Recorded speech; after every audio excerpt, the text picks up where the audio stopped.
Now we begin the lecture on physiology of the central nervous system, and today we are going to consider the forebrain or anterior brain.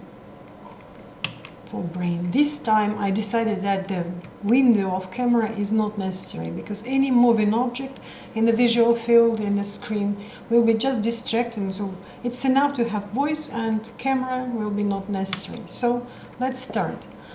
Let's recall the forebrain itself consists of two main divisions, diencephalon and telencephalon. Diencephalon or intermediate brain consists of the following structures: hypothalamus and thalamus.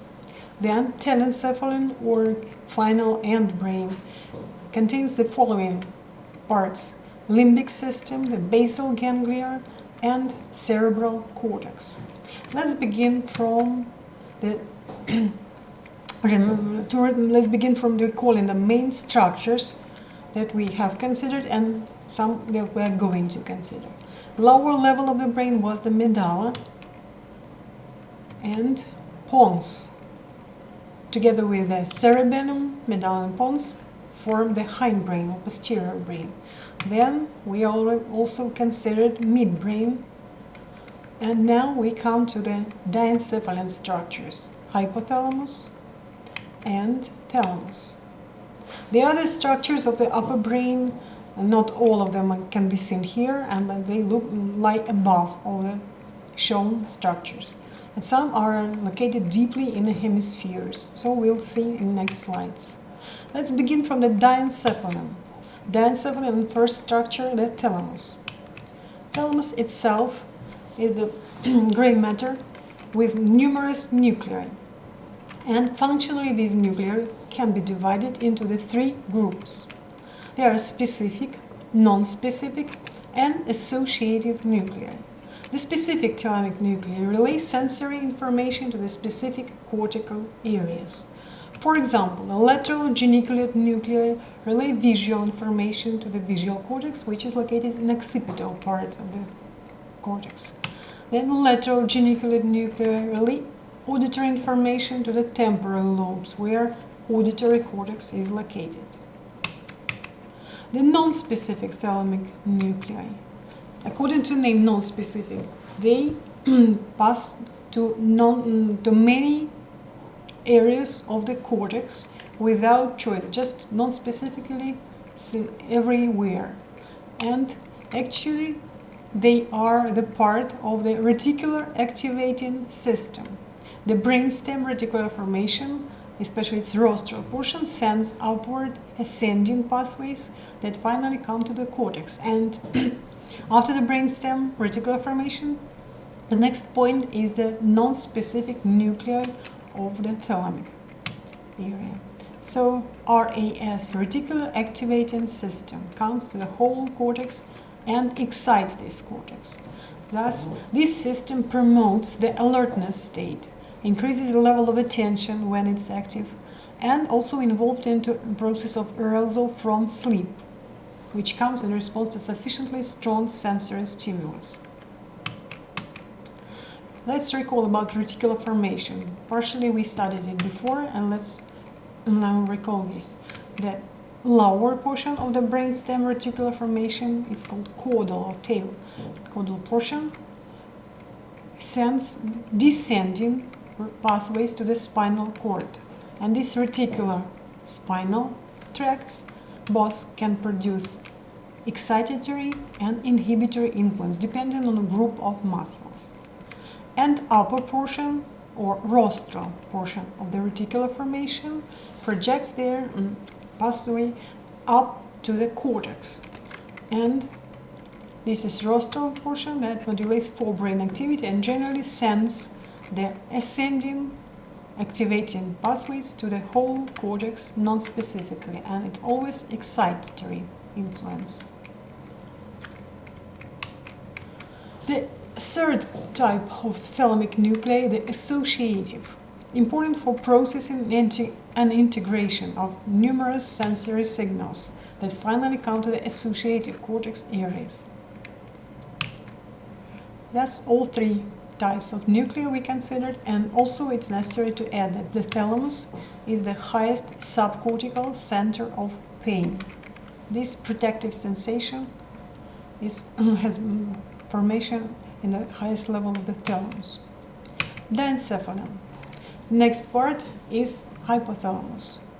Hypothalamus, as you studied in anatomy, is the very little structure, but it contains so many important centers, so many important nuclei that it takes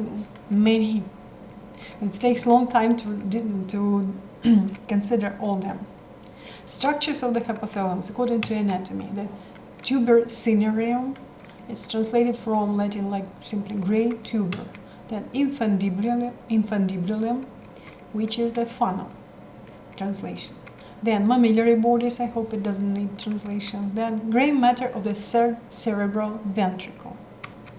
Hypothalamus is characterized by the very high blood supply, and also its permeability of blood-brain barrier is relatively higher than in other areas of the brain, so it can be sensitive to the numerous hormones and biologically active substances. Main functions of hypothalamus. It will take many slides, so it's necessary to remember all of them, and many of them we have already studied.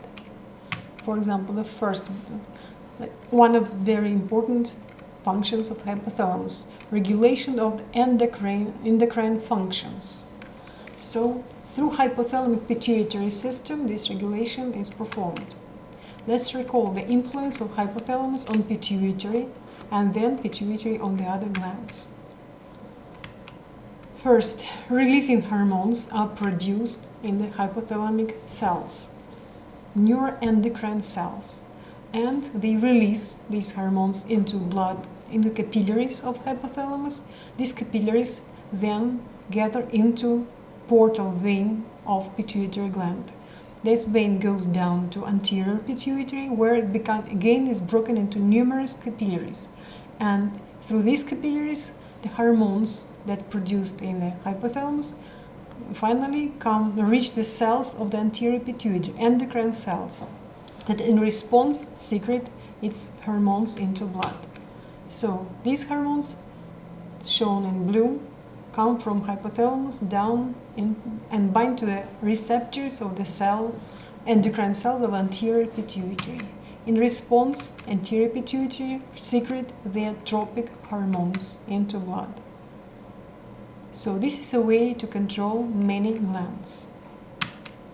So releasing hormones and also a few statins, somatostatin and prolactostatin, regulate secretion of anterior pituitary hormones, and which in turn regulate the function of numerous peripheral glands.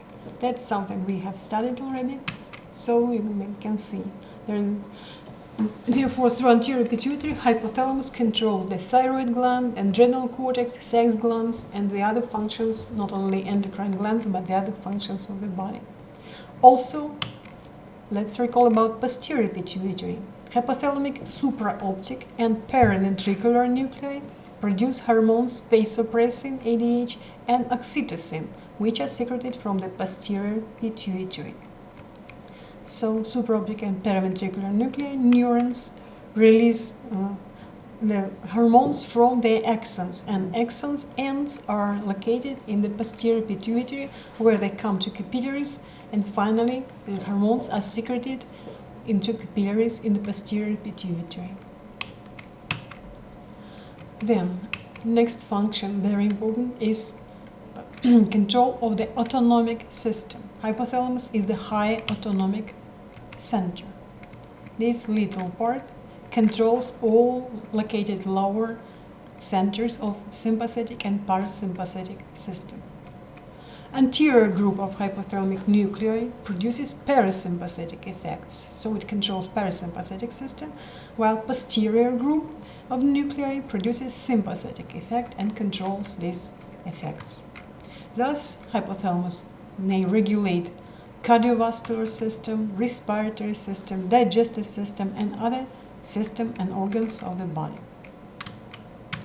Next function is very important also. This is regulation of the osmotic pressure. And also we studied this already. Hypothalamic osmoregulation center contains osmosensitive neurons that stimulate secretion of ADH, antidiuretic hormone or vasopressin, mostly from supraoptic nuclei. Supraoptic nuclei, maybe a little bit from paraventricular, but predominantly from supraoptic. And these neurons become stimulated in case of elevation of the osmotic blood pressure. Also, another stimulus can be used. This is the stimulus coming from baroreceptors, and the stimulation of secretion of hormone occurs in case of decrease of blood volume, hypovolemia. And in response, from posterior lobe, the ADH is secreted, produced by supraoptic neurons and secreted from their axon ends, vasopressin or ADH. In high doses, it produces vasopressive effect, which is vasoconstriction, but in regular doses, usually it produces influence on the nephron and kidney, on distal tubules and collecting ducts, and their water reabsorption is increased proportionally to the level of ADH. This water retention produces dilution of the blood components, electrolytes mostly, and thus decreases the osmotic pressure back to normal level. Also, the SIRS center is located in hypothalamus, which is closely associated with osmoregulation center, and also is stimulated in the case of high osmotic pressure or decrease of blood volume. And with sensation of thirst, water intake is stimulated, and it greatly contributes to the faster restoration of the osmotic pressure. The next function, participation in regulation of food intake. Lateral hypothalamus is the center of hunger, and ventromedial hypothalamic nuclei are the center of opposite sensation of satiety. These both centers are in reciprocal relations, each one inhibits each other. Then thermoregulation center also is located in hypothalamus. Anterior preoptic area and posterior hypothalamic area, they integrate the whole information from various thermoreceptors of the body, located both in the surface, in skin, and also in the body core. And on the basis of this integration, thermoregulatory reactions are controlled, and if necessary, predominantly we have heat production, and in some cases predominantly have heat conserving reactions. And so this is a way to regulate and keep the constant body temperature. Then formation of emotions and more complicated motivations. As the effector of the limbic system, which is responsible for formation of emotions and motivation, hypothalamus, of course, is involved into this. And in many areas of hypothalamus, stimulation was shown to be produced the sensations such as anger, fear, or pleasure, for example. And this shows the participation of the hypothalamus in emotions. Also, hypothalamus takes part in regulation of the cycles of sleep and wakefulness. In particular, the suprachiasmatic nuclei of hypothalamus are considered to be so-called biological clocks. We can maintain the cycles of sleep and wakefulness, like day and night cycles, even without any signs of the time changes. Of course, usually we always have this, but in specific experiments it was shown that regardless of time around, of any signs of time, people maintain these cycles. It was achieved by the placement of tested persons, volunteers, into some caves deeply underground where there is no signs of time, day or night now. And people could spend there a long time, up half of a year or much more. And it was found that still they maintain regular cycles. And these cycles appear to be about not perfectly 24 hours, but mostly we tend to have about 25 hours cycle, day and night. So, but nevertheless, it's close to our regular time, and it shows that we have some built-in clock in our brain. By the way, some scientists, on the basis of this 25 duration of day and night cycles, suggested the theory that we all humans came from Mars, where cycle day and night lasts exactly 25 hours. But it's just a theory, who knows? Let's observe few nuclei of hypothalamus. Actually, they must be memorized, but just to show you, to remind you presence. Paraventricular nuclei, for example, if you remember, this is place of predominantly oxytocin secretion, but perhaps slightly ADH. But supraoptic nuclei predominantly produce ADH in contrast to oxytocin. Then ventromedial nucleus was mentioned as the center of satiety, and it becomes highly active when someone becomes full with food and doesn't have any desire to eat anymore. Then suprachiasmatic nuclei, just mentioned about that it's something like biological clock in our brain. Anterior and preoptic areas are involved in the thermoregulation. Actually, not all the function and all the centers are shown here, but at least some of them you could see. Let's switch to the next part of the forebrain, which is now the Diencephalon and basal ganglia. As you can see, they are shown in this picture in brown color, basal ganglia, and you see they are deeply located inside the hemispheres. Now let's observe main part. You can see now there's a cross section in the horizontal plane through the brain, and on this cross section these structures are visible. Of course, really they have a complex three-dimensional shape, but here we can observe the all basal nuclei, which at first are divided into corpus striatum, striated body, and claustrum. Actually, they have all translation from Latin, and claustrum is translated somewhere as fence. It's a small stripe here, but really it's three-dimensional structure. Then corpus striatum consists of the lentiform nuclei, striated body, consists of lentiform or lens-shaped nucleus, and caudate nucleus. Caudate, like having a tail.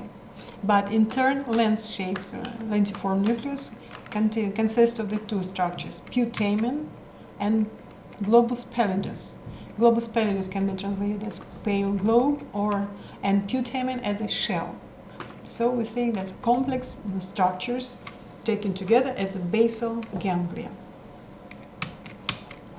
The main function of basal ganglia is their participation in the control of voluntary movement, especially complex movements. And they produce the programs. Maybe the key words for their function is the formation of the programs for complex voluntary movements. To form any skill, motor skill that requires sequence of movements and correspondingly requires sequential switching on new muscle groups, and at the same time inhibition of some other motor neurons or other muscles, always requires the participation of basal ganglia.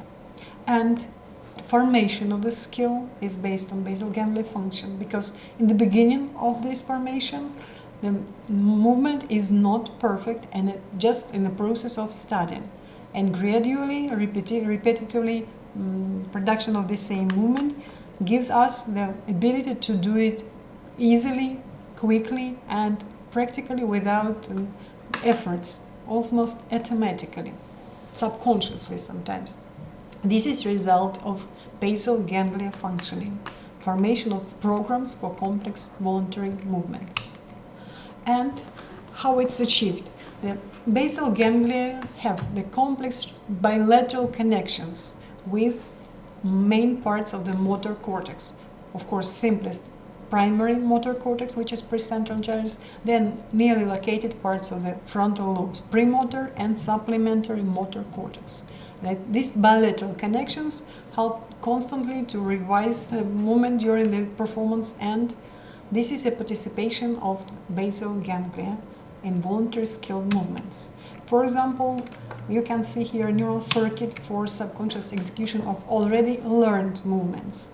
You can observe that beginning of activation, the information comes to the basal ganglia, and in particular it comes to putamen. Comes from all areas of the cortex, from the prefrontal, premotor, supplemental, and primary motor cortex.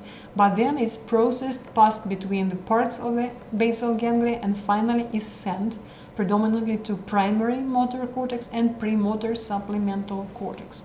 Primary motor cortex receives already formed programs which are already developed and can be used by directly primary motor cortex, which start the descending tracts to the muscles. So it comes through putamen for learned movement. Now the circuit for planning of sequential complex movements and parallel movements at the same time. As you can see here, predominantly it goes through caudate nucleus, which receives input from premotor supplementary cortex, primary motor cortex, and from other areas. You can see here even the input from visual cortex, from auditory cortex, and also from the parietal portion of associative cortex, which is involved into evaluation of the space information. And all this information is integrated, combined, and caudate nucleus further sent to other through thalamic nuclei, finally to the prefrontal mostly, and premotor and supplementary motor cortex. And only then this planned movement will be given as a program to primary motor cortex, but not directly, because it's still planned. Examples of the damage of basal ganglia. Most well known, this is the type of damage that comes due to degeneration, loss of dopamine releasing inhibitory neurons from the substantia nigra, from midbrain. As you remember from previous lecture, substantia nigra sends axons to the striated body, corpus striatum, through nigrostriatal tract, and it releases dopamine into neurons of corpus striatum. And loss of these neurons, and therefore decreased dopamine secretion to the striated body, produces Parkinson's disease. One of the most well-known diseases or neurological diseases related to basal ganglia damage. Symptoms of this disease mostly involve muscle rigidity, also rest and tremor, and it makes difference from the tremor in case of damage of cerebellum. Cerebellum damage produces intentional tremor, so tremor appears during movements, and it's basically absent at rest. Here, during movements, there is no tremor, but at rest, tremor is present, and it's mainly low amplitude, low frequency tremor of hands and often head. They have great difficulties in initiation of voluntary movements. And the next slide we consider more symptoms of this disease. The other type of damage is the degeneration of the caudate nucleus neurons. And the best example is the Huntington's disease. And it produces a specific disorder called chorea. It's hyperkinetic disorder characterized by rapid, jerky movements, and they are uncontrollable. The person cannot cope with this unexpected for a person himself movements. Pay attention that first case, Parkinson's disease, it's decreased inhibition from substantia nigra to corpus striatum. Therefore, striated body becomes overactive. But second case, Huntington's disease, it's decrease of caudate nucleus activity, loss of neurons of caudate nucleus itself, so it's much less activity than normal. And let's come back to Parkinson's disease, few more slides. The most important reason is the diminished influence and diminished activity of the substantia nigra. Also, the most easily visible symptom is shown, tremor of hands. And you can see also the posture, which is characteristic for such patients. And dopamine main reason and main treatment also, but not dopamine itself, because it cannot cross the blood-brain barrier. But the precursor of dopamine, L-dopa, is used for treatment of this disease, but it does not produce full restoration of functions, unfortunately. And let's recall the loss of substantia nigra neurons and decreased secretion of dopamine.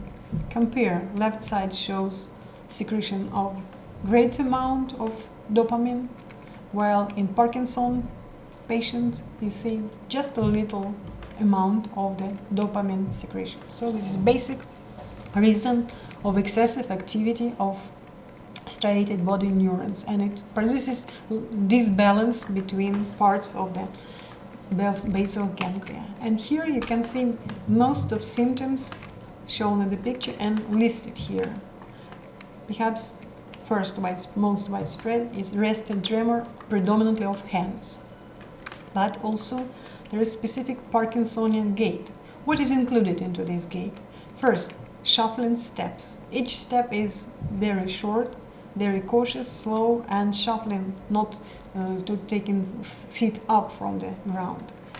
And rigidity, this is a symptom that can be seen by these very accurate, slow movements.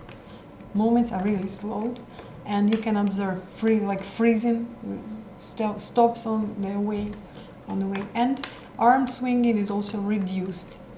And generally, also they have symptom of loss of gesticulation. Of course, not everyone has great gesticulation, but a little bit, at least, is present usually, so it's lost. And also, there is instability of posture, they hard to keep balance, and mask-like face. Mask-like face means absence of mimic support of emotions. Emotions cannot be reflected on the face of person because switching on of facial expression is also one of the programs that are studied early in life, and it's usually subconsciously accompanies emotions, the change of facial expression. And these programs also are not switched on in case of damage of basal ganglia. And so face, this is classical name of a symptom, mask-like face. Face expression does not change. This all produces the whole symptom complex for patients with Parkinson's disease.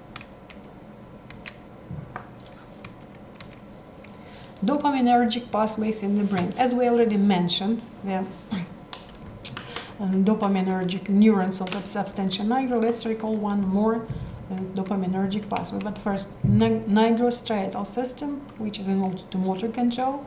Let's see. This is substantia nigra, a rather small area, and as you can see, it influences basal ganglia. It goes to striated body, which is included caudate nucleus, putamen, and this is also part of caudate nucleus. So this is inhibitory influence by secretion of dopamine, which maintains normal balance of activity of basal ganglia.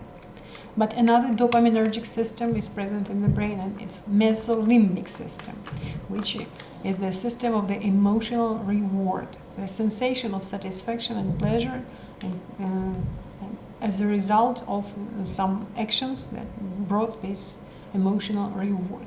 And this originates from ventral tegmental area. This is shown in red portion, ventral tegmental area. And also you can see here the red pathways finally come from this area to the nucleus accumbens branches, and also to the prefrontal cortex. This is mesolimbic system of the brain. Now let's come to the next part of the forebrain, which is the limbic system. The word limbic comes from the limbus, which is edge. And really the structures of the limbic system mostly are located in the edge of the hemisphere in the middle surface. And it includes many structures, such as the cingulate gyrus, then amygdala, hippocampus, parahippocampal gyrus, olfactory bulb, the septal thalamic nuclei, the orbitofrontal cortex. Sometimes the components can be formulated slightly differently, but main parts are mentioned here. And all very important to name hypothalamus, because usually it's included into the limbic system as it's the effector of the whole limbic system, and processes that occur in the limbic system finally influence the body through the hypothalamus. Structures of the limbic system, part of them at least, can be seen in this picture. Cingulate gyrus is a large gyrus above corpus callosum cortex. Then amygdala is a very important structure, involved into emotional behavior, into instincts and behavioral patterns. Then hippocampus. Later we are going to study in more details about the involvement of hippocampus into learning and memory processes, but it will be done in the end of course of physiology. Then olfactory bulb, also part, the septal nuclei, and not all the structures can be seen easily here, so we'll consider later. Functions of the limbic system. The simplest expression of the functions of the limbic system can be defined as formation of emotions and motivations.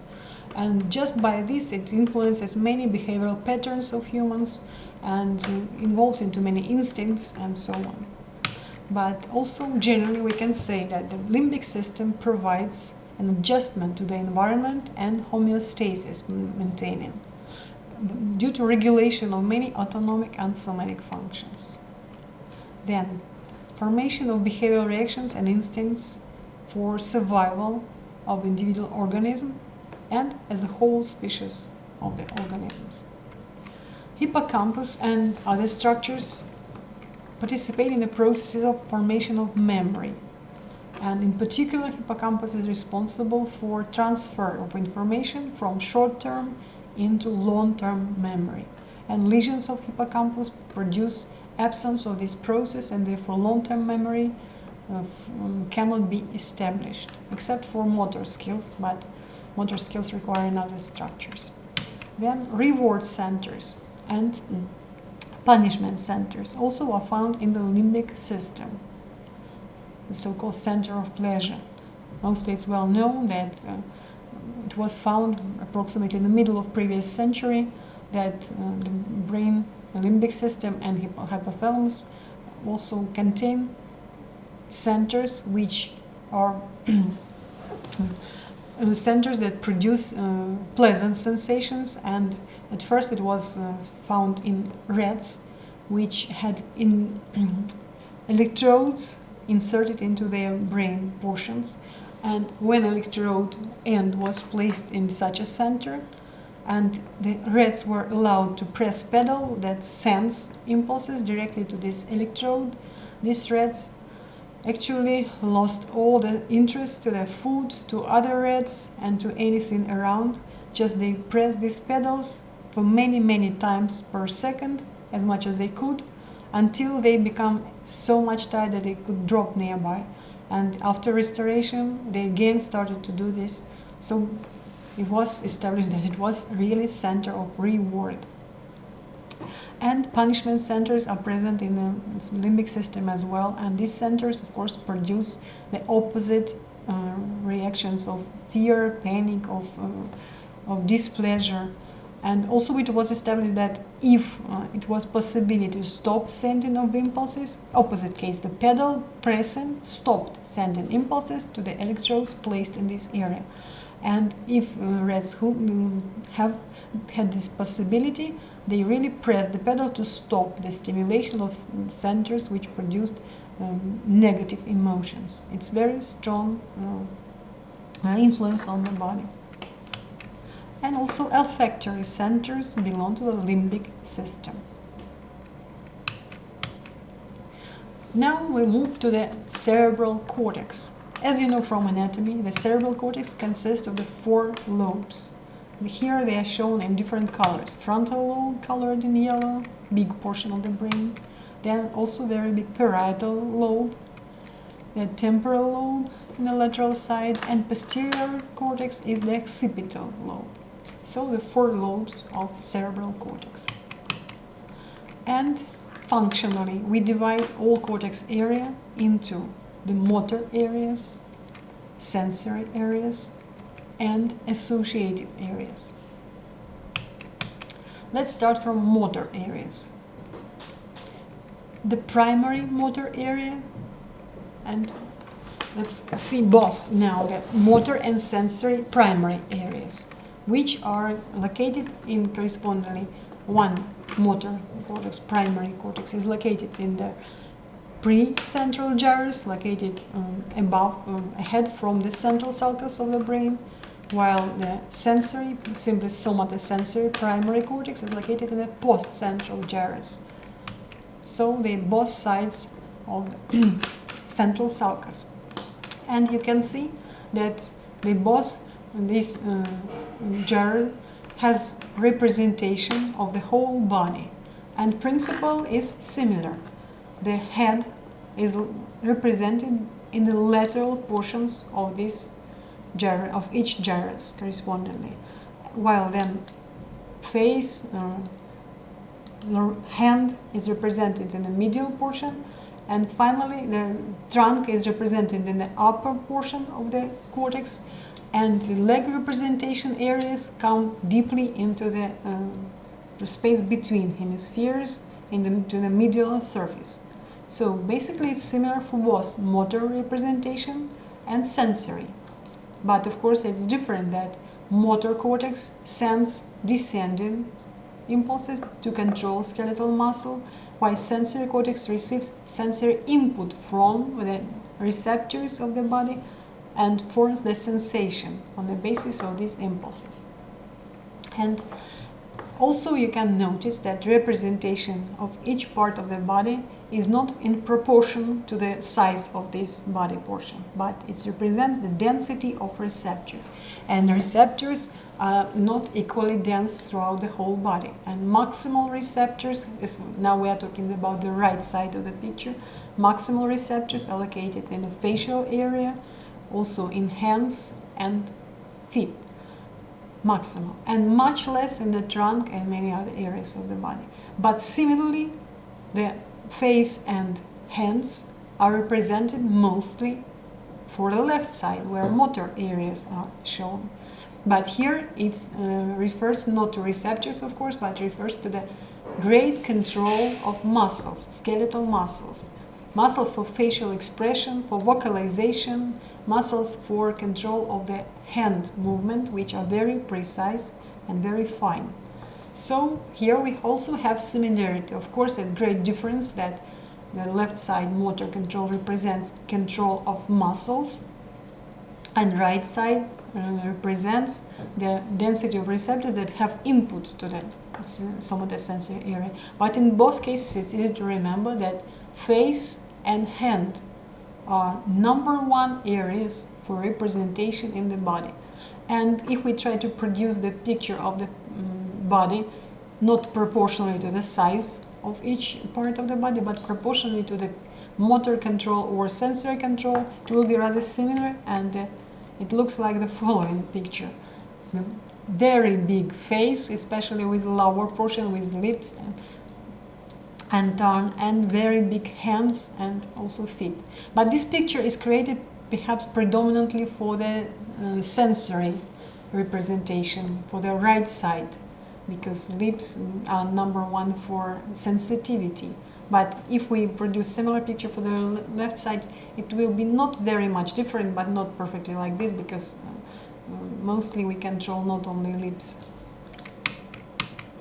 Now, let's consider in detail the motor area, which is precentral gyrus. First, a little bit anatomy. Here, precentral gyrus is shown in red, just the most posterior portion of the frontal lobe before the central sulcus. Here, this is shown in red, precentral gyrus, which is primary motor cortex. That directly sends tracts down to the muscle motor neurons. And here, there is motor cortex detailed consideration, and cross-section is done through this area, shown in yellow. Motor precentral gyrus. And you can see in more details. And again, let's stress it that facial expression muscles, for vocalization also muscles, salivation, mastication, but mostly vocalization. And also control of thumb, fingers, and hand as a whole is #1 representation areas. Highest areas are occupied by regulation of these functions. Movement of hands, fingers, very fine, precise movement, and very much different facial expression, which is precisely regulated. Main tracts of the motor functions control. So let's recall a little bit of anatomy. Motor cortex, precentral gyrus gives rise for the corticospinal pathway. Then also we have a tract that originates from red nucleus, which is rubrospinal tract. Then vestibulospinal tract. Also tracts from reticular formation of the pons and from medulla. Both create the reticulospinal tracts. So all these tracts are involved into regulation of the motor functions. And all of them, including tactospinal tract, finally regulate activity of motor neurons of the spinal cord. And here we can recall one state which was should be considered previous lecture, but I included into this one. Again, decerebrate rigidity explains from changes of activity of muscles, extensors and flexors. But this estimation requires understanding which tracts are involved into this regulation of normal balance of tone between extensors and flexors. Midbrain contains the red nucleus, as we already studied from previous class. And also lower located there is a vestibular nucleus, which begins the lateral vestibular tract. And also in the pons and medulla we have reticular nuclei, pontine reticular nuclei and medullary reticular nuclei. All these nuclei start the tracts, descending tracts, that influence both types of muscle, flexors and extensors, and they involved into keeping balance. As for red nucleus, it stimulates predominantly flexors by direct influence or also by stimulation of medullary reticular nuclei. Then pontine and vestibular nuclei, in contrast, stimulate extensors. Pontine reticular nucleus also stimulate extensors, and medullary reticular nuclei inhibit extensors. So generally all this is balanced with slight predomination of extensors activity for lower extremities for legs, and for hands slightly predomination of flexors. All is well balanced, but balance can be disturbed if we remove part of influences. Not all at the same time, but part. And classically such action is the so-called decerebration. This is cross-section of brain stem in this area, just below the red nucleus. So, and results of this type of cross-section is a state which is called decerebrate rigidity. After such a section, below the red nucleus, an animal develops the state of the decerebrate rigidity, which is excessive contraction of extensor muscles of the body. Muscle tone for extensors becomes so greatly increased that all muscles, extensors, become contracted more, much more. And therefore you can observe from this cat that all legs are extended maximally, even tail and head position shows the extensors predominant tone. Now let's see again how it becomes developed. In this transection we remove influence of the rubrospinal tract, and therefore stimulation of flexors becomes less. And also red nucleus can stimulate medullary reticular nuclei, which involved also into inhibition of extensors. Therefore medullary reticular nuclei become very little active, and vestibular nuclei stimulation of extensor remains unchanged, and mainly it's considered to be that pontine reticular nuclei produce this predominantly. These nuclei produce excessive stimulation of extensors, and so this balance is lost when red nucleus influences is stopped due to the cross-section. This is state of decerebrate rigidity. Rigidity it's called because passively the legs of the animal can be flexed passively, but just when we release these legs, immediately they become straightened again because they are rigid and tone of extensors predominates. Now let's see how many structures are involved into regulation of the spinal cord. Of course, cerebral cortex, primary mainly, but also there is premotor, adjacent frontal lobe cortex, and premotor and supplementary motor cortex. All these areas of cortex influence the brain stem, which is of course this is the main way to pass down to the spinal cord, but also you can see that other structures like basal ganglia are involved, the thalamus, many nuclei always are involved, and of course cerebellum constantly controls and corrects the programs for movement, the movements themselves.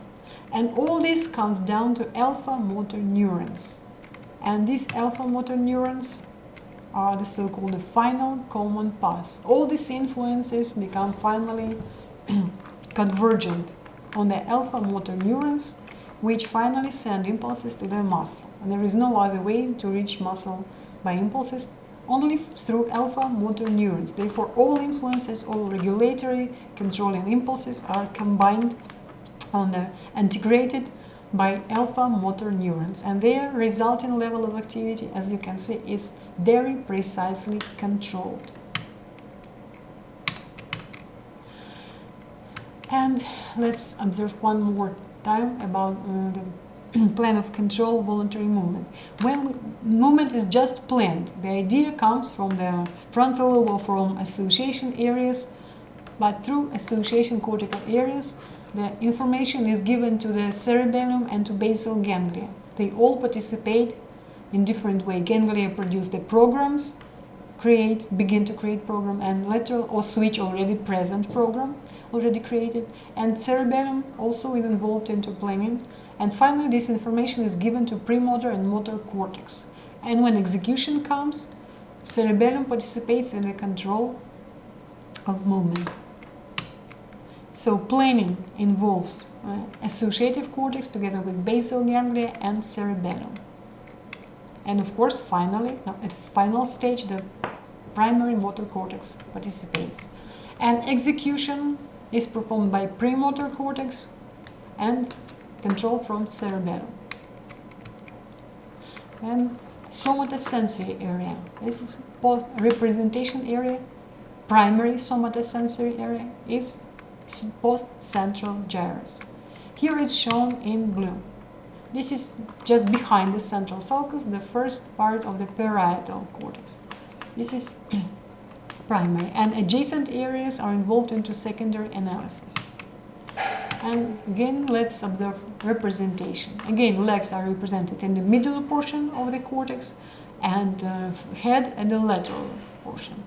Most upper part mostly represents the trunk of the body, and it's not large area, but maximal surface area of the sensory cortex is taken by hand, fingers and thumb, sensitivity. Here it's palm surface predominantly, and face with maximal activity around the lower part of the face, lips, around lips, cheek, but mostly upper, not upper but lower part of face. This is areas with highest density of receptors. Among other areas we can admit feet and toes. Now the specific sensory areas. Visual area. Everyone knows that it's occipital lobe with most posterior portion, calcarine fissure, area of the primary visual cortex. Here we have something like representation area, like a map of the retina. Here all the points of retina correspond to a specific point in the primary visual cortex. The rest of the occipital lobe represents the secondary visual area. which are involved into more complex analysis of the visual patterns, estimation of their movement, estimation of their different colors, and so on. The auditory sensory cortex area. This is the superior temporal gyrus. Superior temporal gyrus can be seen only a small portion of the primary auditory cortex at the surface, and secondary area is around. If it's possible to open the temporal lobe, you can see that deeply in the cortex all auditory stimuli are located tonotopically, so in different areas different sounds come. The lower sounds, lower tones come to the superficial area, deeper neurons become activated when middle frequency tones come, and the highest sounds are conducted into deep area of the sensory auditory cortex. It's tonotopical representation. The olfactory sensory area is shown here in yellow color. It's olfactory area and the temporal part of the brain. And if we take to consider all motor areas and all specific sensory areas, you'll see that big parts of the cortex do not belong to both motor or sensory areas. They are associative cortex areas, and we differentiate the three of such areas: prefrontal association area, then parieto-occipital-temporal association area, and limbic association area. Detailed consideration of functions of all these areas is going to be given in specific part of physiology in closer to end of the course, and so we'll deeper consider from difference in functions of all these areas. They have numerous functions which are more or less established by now. But for today it's enough to consider main things, and among main features we should consider also speech centers. And this is a number one reason why we have difference between hemispheres. As a rule, center of speech developed in one only side of the brain, in one hemisphere. And in 95% of people, the center of speech are located in the left hemisphere. And speech centers, we differentiate. There are two of them. One center, this is motor center of speech. This is called Broca's area or center. The Paul Broca was the French doctor who was one of the first who discovered, it's not the only one, but one of the first who discovered the presence of such a center. He compared damages of the same area of the brain, this one area, in the left side and the right side. And it was established that only left side damages produced a problem with speech, while right side damages of the same location was not producing any problems with speech. And so this center has his name, Broca's center. This is a motor center which is involved into pronunciation, but also to choice of words, phrase construction, but mainly this forms the program what necessary to do to produce this to construction of a sentence, and to produce this sentence, to produce sounds. And you see it's closely located to the primary motor cortex, where the vocalization is controlled. So it's logical that it should be closer to this area and send a ready program for activation of corresponding muscles and certain degree of the activation, certain sequence of the activation to produce the speech. And with damage of this center, we can expect that if it's exactly left side damage, it produces the problem in formation of phrases and pronunciation. So these people practically lose ability to talk normally. They can produce only simplest words. They do not construct normal phrases, and generally it's very hard for them to produce normal speech sounds. But there is one more even more important perhaps the center, which is necessary for understanding of speech. This center is called the Wernicke center. It's located just behind the auditory cortex, in the area where three parts of the brain are, three parts of lobes of cortex are located close: parietal, temporal, and also not far from this is occipital part of the brain cortex. This center was described by another doctor, Wernicke, and he takes his name, Wernicke's area. This center is necessary for understanding of words' meaning. And the problem with this center produces much more profound problems with understanding, which is practically loss of the personality, if person cannot understand speech. So, sensory center of speech is Wernicke. Motor center of speech is Broca's area.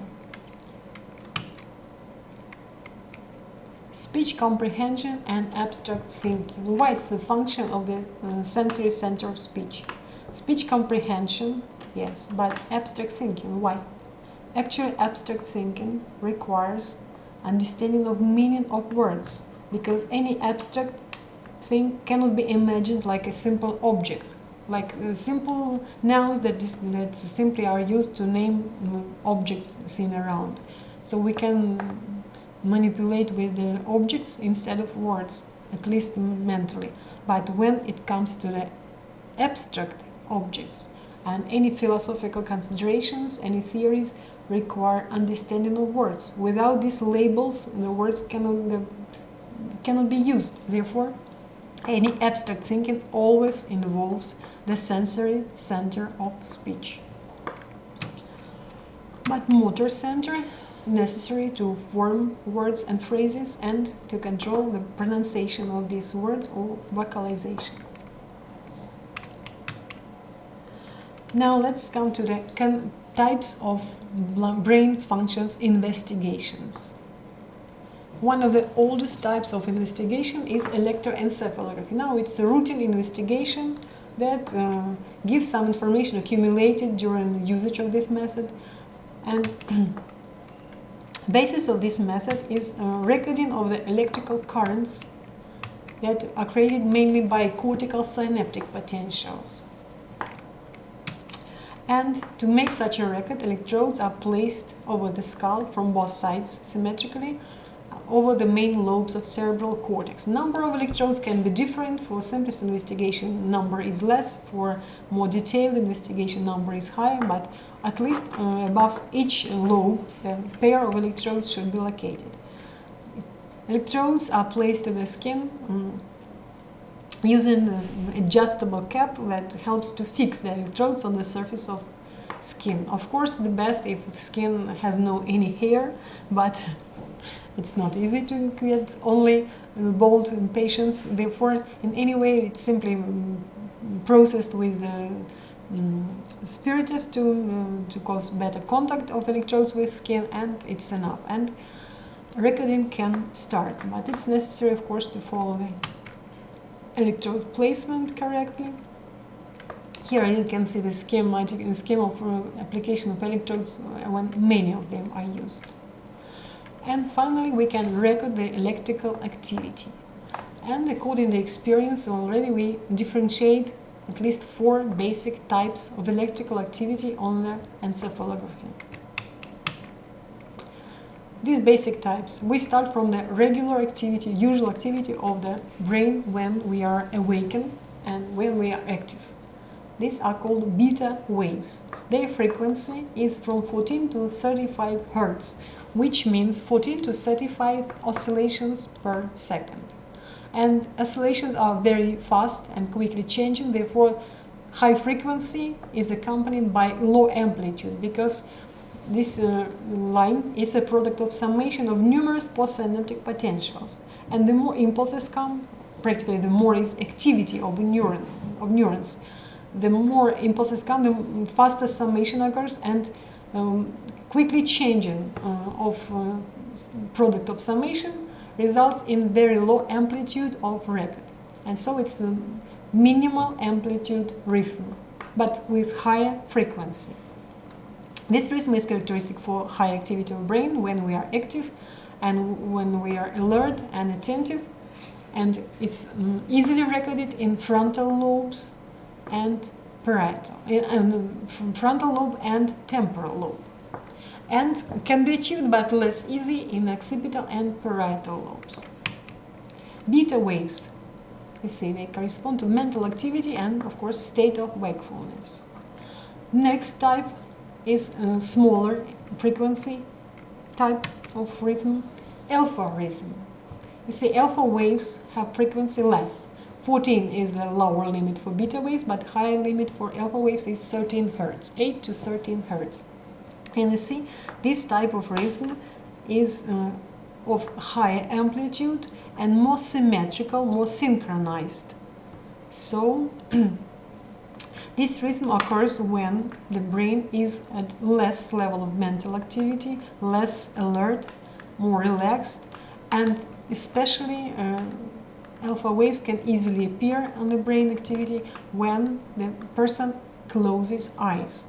Closure of eyes greatly decreases the input, sensory input to the brain, and contributes to lower activity. You remember that generally for each nervous center, but as well for the brain as a whole, for brain cortex, the higher is input to the center or to the cortex as a whole, the higher becomes activity, and vice versa. Less input decreases the activity of the brain cortex. And alpha waves are easily recorded usually in occipital lobe and parietal, and less often in the frontal and temporal lobes. So it's relaxation with closed eyes.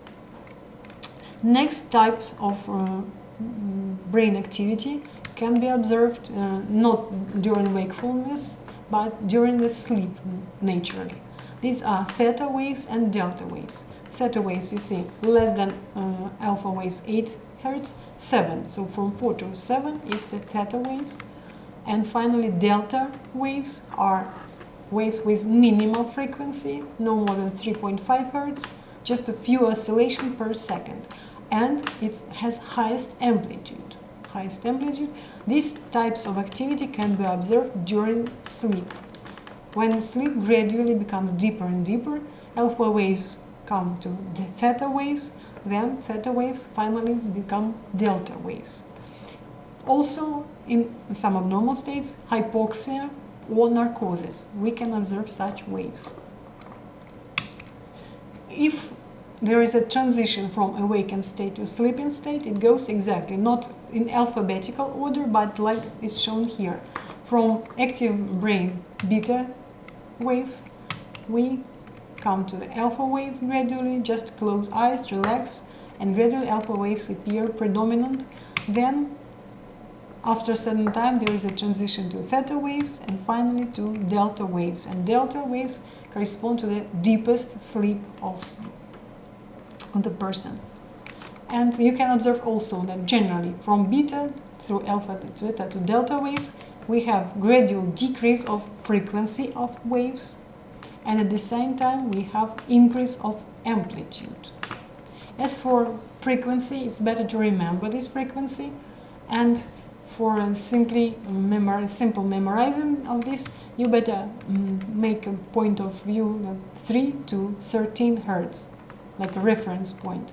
If you're also 8 to 13 Hz. If you remember alpha waves frequency, so you easily may conclude that beta waves should have higher from 14 and above, and theta waves should be no more than 7, and corresponding delta wave will be the maximal low frequency waves. So that's the end of the lecture. Thank you for attention. I hope you can stop at any moment and listen again, something that was not clear enough. Or you can ask questions directly from me. Thank you again for your attention.